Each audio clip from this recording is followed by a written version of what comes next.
Buenos días, que el Señor les bendiga a todos en esta mañana, es mi deseo. Quiero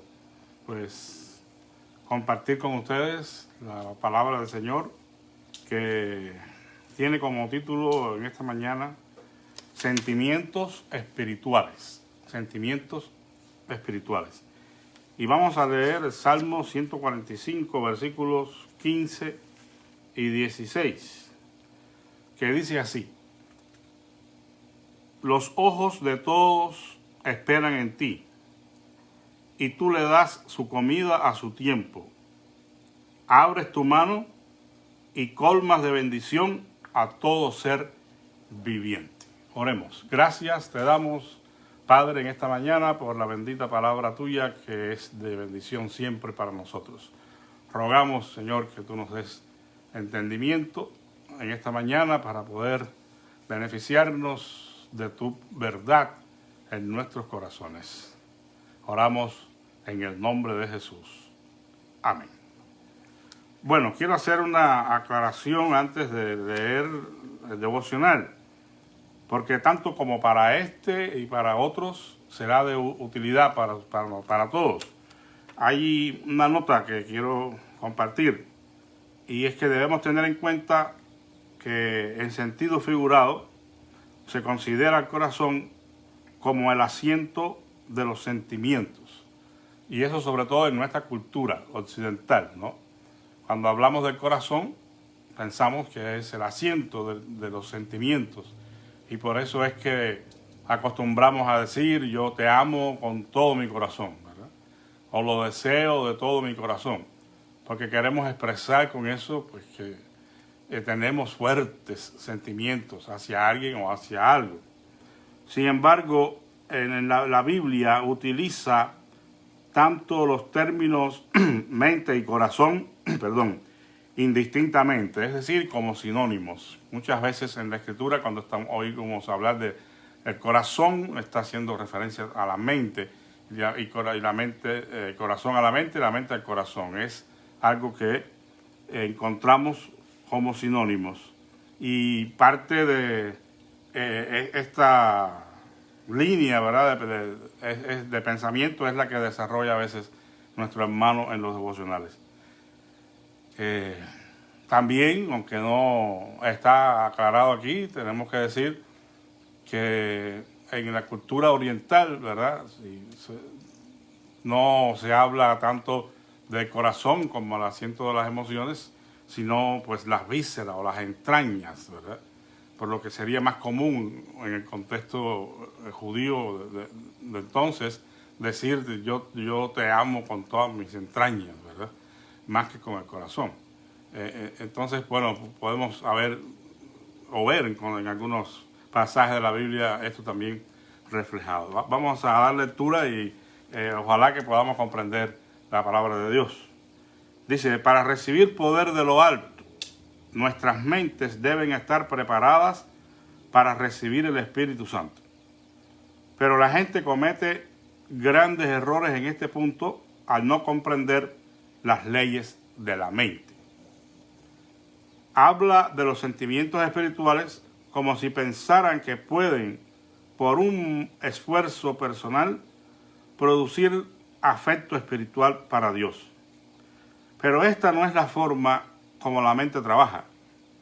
Nadie puede producir estos sentimientos solamente esforzándose por sentirlos. Los sentimientos de la mente no serán directamente o no están directamente bajo nuestro control. No podemos producirlo por solo desearlo o por una acción volitiva personal, es decir, de la voluntad. Si así fuera, también podríamos llamar los espíritus desde la profundidad interior. Los sentimientos espirituales son estados de la mente puramente involuntarios. Estos existen en la mente natural y necesariamente, y se producen bajo ciertas condiciones calculadas. Pero los afectos espirituales sí se pueden controlar indirectamente. De otro modo no habría carácter moral en nuestros sentimientos. si no hubiera manera de controlarlos.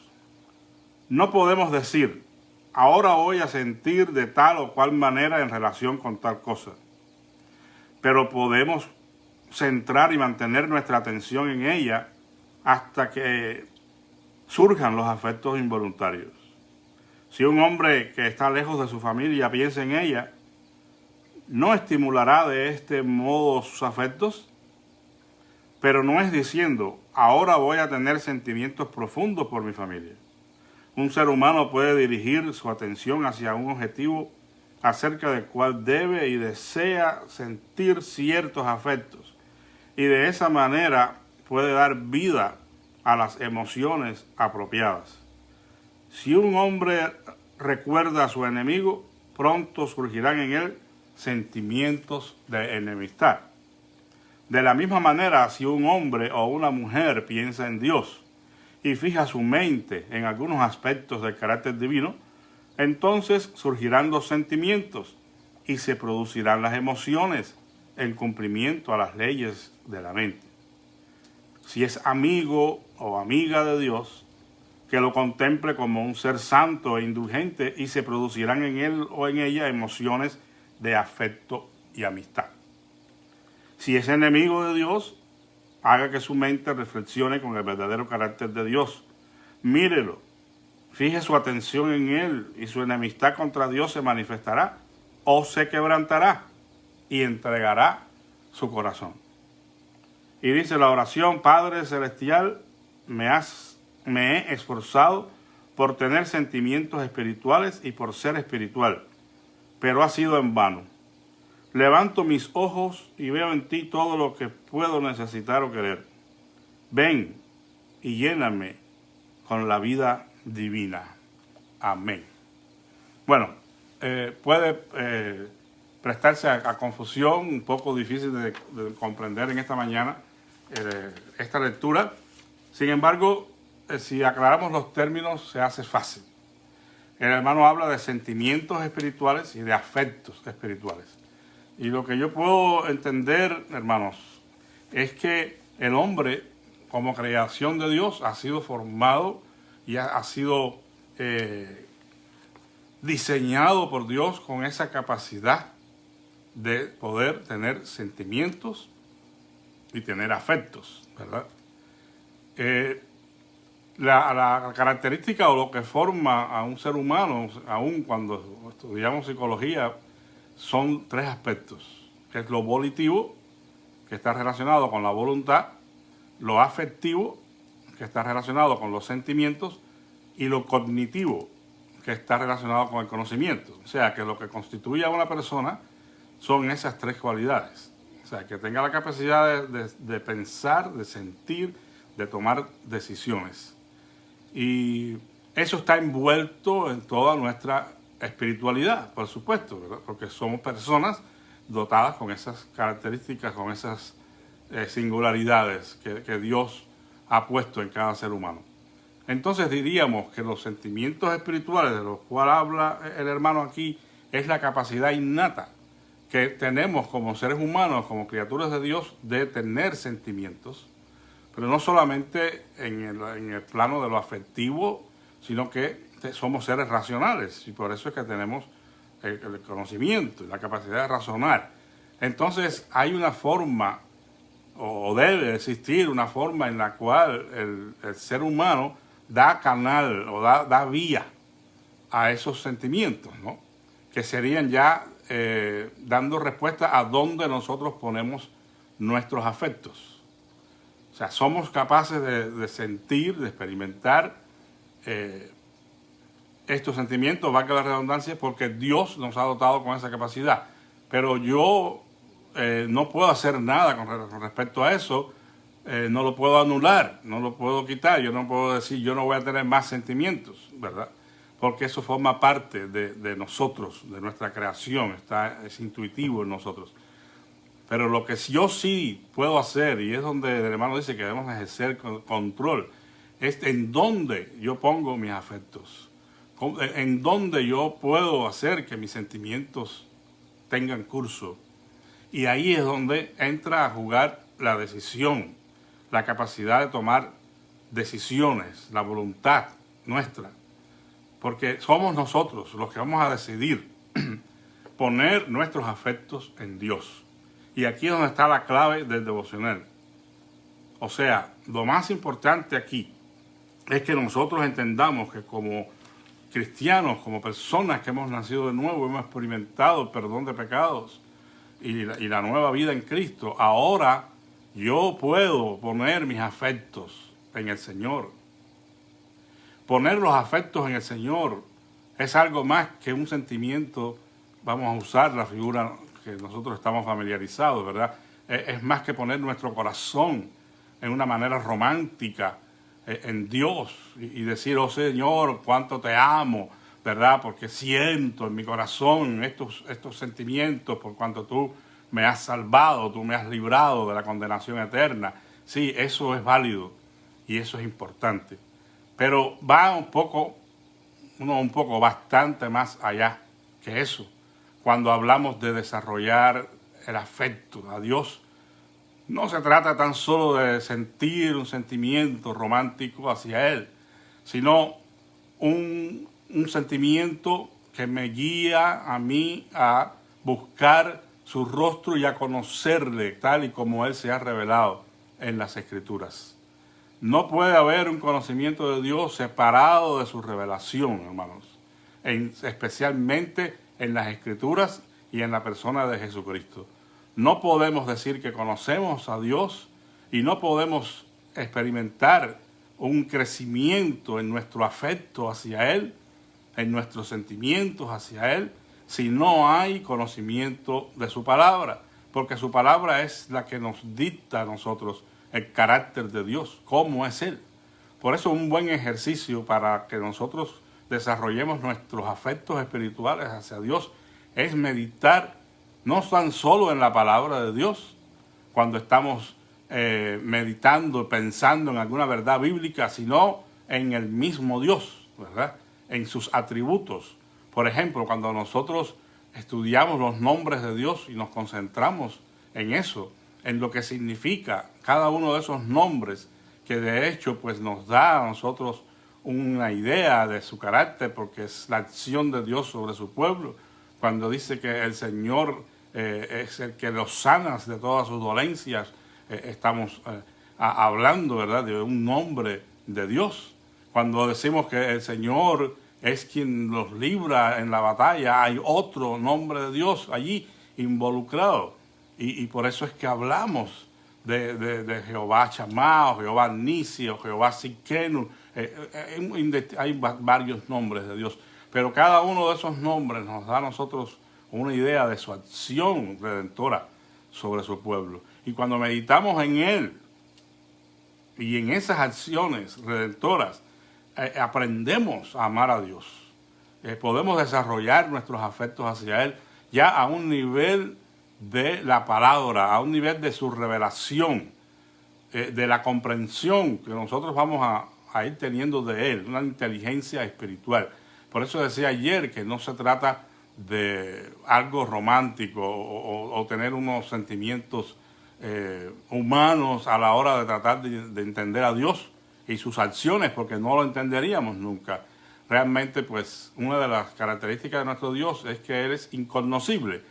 O sea, en cierta manera, Dios no puede ser entendido y conocido por el ser humano, solamente en la medida en que Él ha determinado o ha decidido darse a conocer. Pero jamás podremos entender ciertas acciones de Dios, incluso que leemos en la Escritura, donde Él manda a sus siervos, a su pueblo, a cometer, a hacer ciertas cosas y manda a matar incluso a todas aquellas personas enemigas de Dios, idólatras, sin dejar ni siquiera un niño, ¿no?, vivo. Eso pues en nuestra mentalidad occidental y en nuestra manera de tratar de entender a Dios en el nivel de nuestras emociones, pues resulta contradictorio, y por eso hay que muchos hablan de esas llamadas piedras de escándalo en el Antiguo Testamento. Por eso es que algunos no entienden y dicen el Dios de ustedes es un Dios sanguinario o esto, y encuentran en las Escrituras pues tropiezo para creer en un Dios de amor. Pero eso es porque tratamos de entenderlo y comprenderlo al nivel de nuestras emociones humanas. Pero no es así. Por eso es que debemos conocer a Dios en la Escritura y estudiar esos atributos de cómo es Él. En otras palabras, la meditación no solamente debe ser en su palabra para entender ciertas verdades o ciertas doctrinas, sino para conocer a Dios en su corazón, en su esencia, en su naturaleza. Y cuando meditamos en Él y pensamos en Él detenidamente y en la forma en que Él actúa y por qué lo hace, entonces nuestros afectos se desarrollan hacia Él y podemos decidir en nuestro corazón buscarle a Dios, buscar a Él. Sí, en muchos pasajes podemos encontrar esas palabras, ¿no? He dicho, en mi corazón he de buscarte a ti, Señor. He decidido seguirte. Es decir, el hombre toma la decisión de colocar sus afectos en la persona de Dios. Entonces, si alguien quiere conocer a Dios, debe conocer a Dios en su revelación. Primeramente, en su palabra, que es la revelación escrita de Dios, y en el verbo que se hizo carne, que es Jesucristo, porque Él es la imagen del Dios invisible. Lo que nosotros podemos conocer hoy del Padre, Él lo ha dado a conocer a través del Hijo. Estamos de acuerdo que hay una revelación de Dios en la naturaleza y que eso también habla de ciertos atributos de Dios, pero esa revelación no revela a Dios en nuestros corazones como el Señor y Salvador, como el Redentor de nuestras vidas. Y por eso es que necesitamos el arrepentimiento de nuestros pecados y la fe en Jesucristo, para que entonces Él pueda hacer nacer en nosotros esa nueva luz de su revelación y aprenderle a conocer. La Biblia dice que incluso la vida eterna consiste en eso, en el conocimiento del Dios verdadero y a Jesucristo, a quien Él ha enviado, en Juan 17:3. Debemos entonces ponernos nosotros en función de poner nuestros afectos en la persona misma de Dios. Poder descubrir en las Escrituras su rastro, cómo es que Él obra, cómo es que Él piensa, cómo es que Él actúa en favor de su pueblo. ¿Qué ama Dios? ¿Qué aborrece Dios? Esas son cosas en las cuales nosotros debemos meditar y pensar para que nuestro corazón se ensanche y pueda amar a Dios como Él lo manda. Recuerden que el primer y más grande mandamiento de todo es: amarás al Señor tu Dios con toda tu alma, con toda tu mente, con todas tus fuerzas. No es una cuestión de tener o no un sentimiento, es un mandamiento. Y si Dios ordena que se le ame de esa manera, entonces no puede estar al nivel de las emociones nada más, sino de mi voluntad. Yo tengo que decidir amarlo y poner en Él mis afectos y meditar en Él y conocerle a Él de tal manera que mis afectos crezcan. Si queremos usar cualquier otra relación humana para entender esto, es válido también. O sea, en la medida en que usted dedica tiempo a conocer mejor a su cónyuge en todos los aspectos y a tratar de entenderlo, usted puede desarrollar afectos hacia él, puede desarrollar sentimientos de amor, de ternura. Incluso cuando haya aspectos negativos y cosas que no entendamos y que no compartamos, un sentimiento de empatía puede desarrollarse también en nosotros, una comprensión hacia ciertas actitudes que tienen y a veces ni sospechamos por qué, pero hay un trasfondo y hay una causa posible. Pues en la medida que nos dedicamos a conocernos, mejor vamos a desarrollar o más vamos a desarrollar nuestros afectos. Por eso es que debemos hacerlo en cualquier tipo de relación, no solamente conyugal, entre padres e hijos, amigos, en fin, en cualquier relación en la que nosotros dediquemos tiempo para conocer mejor al ser amado, pues mayores posibilidades habrá de que los afectos crezcan, se echen raíces, y entonces ya el amor no solamente es un sentimiento, sino una decisión que yo he tomado. Por eso la Biblia no solamente nos ordena amar a Dios, sino que nos ordena amar, en este caso, por ejemplo, a los esposos. Se nos ordena amar a nuestras esposas como Cristo amó a la iglesia. Es decir, podemos entrar en una contradicción si pensamos en el amor solamente en una manera romántica, sentimental, porque ¿cómo es posible que un sentimiento tan natural como este, que es el amor, pueda ser objeto de un mandamiento? Bueno, precisamente por eso, porque este amor es una voluntad que yo ejerzo, yo decido amar a la persona independientemente de sus características, de lo que sea. Yo he decidido amarla y la acepto tal como es. Bueno, eso es el amor, que es el objeto de una voluntad, de una decisión que nosotros tomamos. ¿Por qué Cristo dice esto al marido? ¿Y por qué dice que como Él amó a la iglesia? Bueno, precisamente porque Él dio su vida por la iglesia. Entonces tenemos que amar a nuestras esposas al punto de llegar al máximo sacrificio por ellas. Es interesante estudiar estas cosas y aprender cómo es que Dios pretende que cumplamos con sus mandamientos.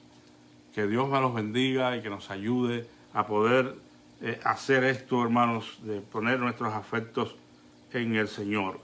Voy a retomar unas palabras del hermano en su devocional que dice: un ser humano puede dirigir su atención hacia un objeto acerca del cual debe y desea sentir ciertos afectos, y de esa manera puede dar vida a las emociones apropiadas.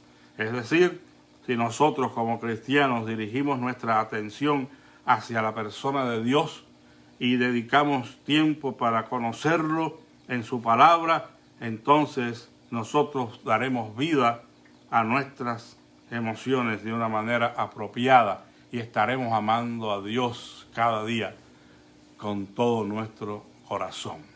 Oremos. Gracias en esta mañana te damos, Señor, porque tú nos has dotado con la capacidad de sentir, de tener emociones, y también nos has dotado con la capacidad de tomar decisiones y buscar el objeto al cual debemos amar y colocar en él nuestros afectos.